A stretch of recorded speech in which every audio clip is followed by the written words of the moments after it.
అందరికీ నమస్కారం. తెలంగాణ రాష్ట్రం ములుగు జిల్లాలోని తాడువాయి అటవీ సంపదల నడుమ మనం ప్రస్తుతం ఉన్నాం. తెలంగాణ రాష్ట్రంలో అత్యంత కీలకంగా అటవీ సంపద ఎక్కువగా ఉన్న జిల్లాగా విరాజిల్లుతుంది. ప్రస్తుతం మనం అటవీ సంపదకు సంబంధించినటువంటి ఈ యొక్క వన్య ప్రాణులే మనకు నిదర్శనంగా మనకు కనిపిస్తూ ఉంటాయి.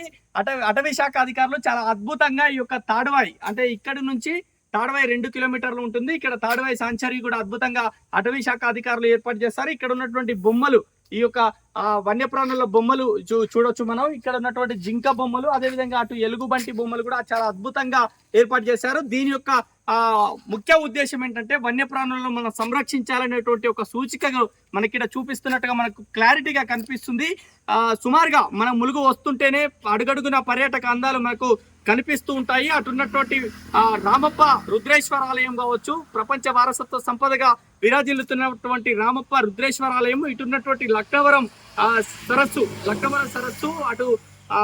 ఇటున్నటువంటి లక్నవరం సరస్సు చుట్టూ కొండల మధ్యలో ద్వీపంలా చుట్టూ మూడు కొండలను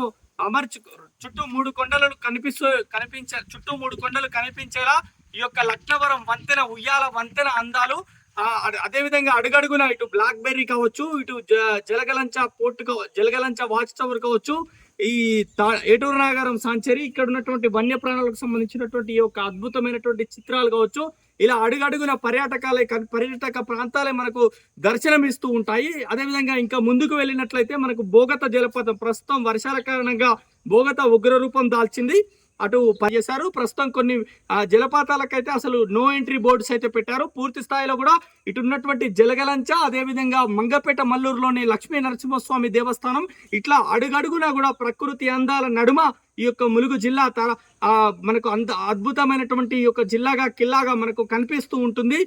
పూర్తిగా కూడా ఈ యొక్క ములుగు అంటేనే పర్యాటకానికి పెట్టింది పేరుగా మనకు ప్రతిదీ కూడా దర్శనమిస్తూ ఉంటుంది. ఇది ప్రస్తుతం మనకు ములుగు జిల్లా తాడువాయి అటవీ సంపద నుంచి.